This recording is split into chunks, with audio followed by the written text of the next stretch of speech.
Hello everyone, সকালের কি রান্নাবান্না হয়েছে? তো তোমার দাদাভাই বাজারে গেছিলো, তো বাজার থেকে দেখো, এই দেখো শোল মাছ এনেছে। এই যে কোটা শোল মাছ এনেছে, এই যে মাথাটা রয়েছে, এই দেখো শোল মাছ,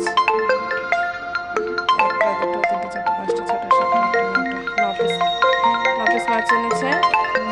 তো আজকে শোল মাছের ঝোল করব, কি দিয়ে করি তোমাদের দেখাবো। শোল মাছ তো গরম পড়ে গেছে, এর জন্য এখন আমাদের শোল মাছ এনেছে। এসব মাছ খেতে হেভি লাগে।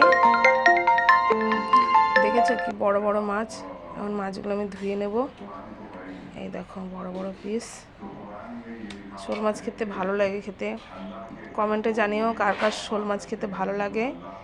তো আমি তো শোল মাছটা ধুয়ে নিয়ে আসি আর রান্না করে নিই, তোমাদের দেখাবো যে আমি কীরকম করে শোল মাছটা রান্না করলাম। Bye bye.